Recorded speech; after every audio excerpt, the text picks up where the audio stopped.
Important it is right now that we see all these, PEDs and asteroids and all of that. How important is for you to see your other opponent comes clean as well? You will do, I mean, well, I come into the ring every time clean. I don't take too many supplements.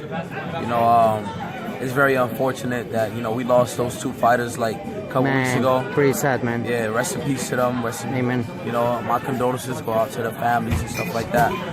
But as far as like fighters taking PEDs and all this type of other crazy stuff, steroids and all that, they gotta know what they're taking, and if they know what they're taking, and they still want to take it, to try to get around and try to have an advantage, that they shouldn't be able to box no more. They should get their licenses, taken away from them and provoked.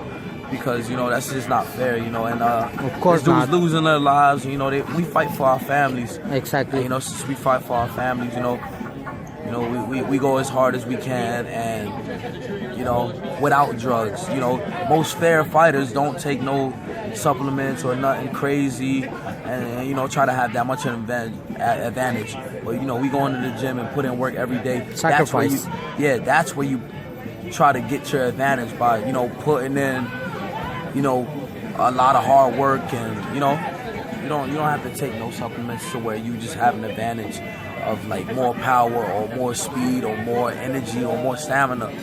That's unfair to me. And I don't think those fighters should box ever again.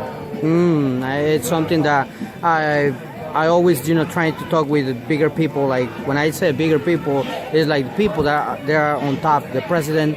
I would call it, like Suleiman. And I just spoke recently with the WBA, whoever is in charge right now with I think his name is Edgardo Lopez. I spoke with him. With the WBA? WBO. Okay. He's in charge. I also asked that question because it might be happening. It really concerns me, when I see fighters, they use that. And I feel that it needs to be more strict. How do you feel about it? Do you feel like they know what they're taking, or do you feel like they're unknowingly taking it?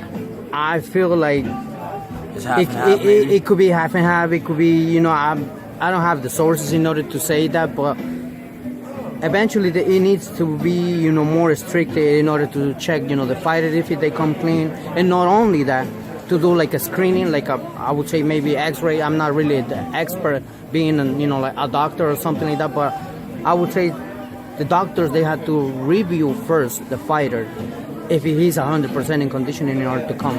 Or what would you say? Right, yeah, I feel the same way. Because sometimes injuries can happen at the gym, and sparring session, workout, something like that. Yeah. And I feel, but you could answer better than me. You are a fighter. I mean, you know what? But a part of it as well is Excuse me, this is a check. You guys are okay, yeah. That's a part of it has to do with the way fighters lose weight and lose fluid in their heads and stuff like that. That can also play a part, because some fighters wait too long to lose their weight and lose too much weight to where they go into the fight so dehydrated, where a big blow and like multiple big blows, where it might affect them, like traumatically. Yeah, correct. So. I feel like that has to do with it. There's a whole bunch of situations that it can happen. I just thinking on myself, right? Let's say an example. If you're a fighter, needs to feed his family, and probably because he has a fight in front of him, and might gonna stay quiet in order to go fight, jeopardize his life. But in order to bring, food at the table for the families, I don't know if that could be one point, but I think it's more important to preserve the life of the fighter. Yeah, I mean, at the end of the day, it's business. It's never no real beef. We make money together. We put on the greatest fights and we make money together. It's never really like no beef or like enemies in the sport. It's more like opposition.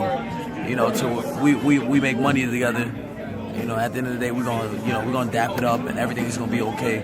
Because at the end of the day, we're going to the back, go sign that check, and put food on our families' tables. Exactly. Yes, it's true. 100% truthful what you're saying, and like I said, I respect when when I get to hear that more from a fighter, was the purpose or motive in order that they will come and bring, you know, something to their families. And for me, it's always admirable when I see a fighter speaking to me like that, especially when you mention you pay your dues, you work harder in the gym, and this is you maintain your body clean. Yeah, this is a poor man's sport. You know, most of us come from poverty, you know, group homes, all that type of stuff. You know, and you know, we just trying to we fight our way to the top. We fight our ways to, you know, feeding our family. And, you know, I say every boxer has that, like, you know, fighting mentality. Like, whether it's just health, whether it's, you know, mental issues or anything, we all just, you know, whatever we're going through, we all fight through it. Exactly. And I feel like, you know, I respect every fighter because we go into that ring and put it all on the line. Whether we sometimes some fighters go to fights and have like dead family members just lost their lives probably a few weeks before the fight, and they still go into the fight, you know, with a heavy heart and everything, and still, you know, put that to the side and just fight through it, and that's respectable. Yes, correct. And I would say, you know, I will continue, you know, asking other questions on more fighters in order to see that these incidents won't happen, and in order that somebody will do something in order to see more regulations on the fighters. And we'll see what happens. You know, I can't promise, you know, that somebody will do, you know, more stricter regulations in order to see those, in order that we won't see, you know, incidents like this.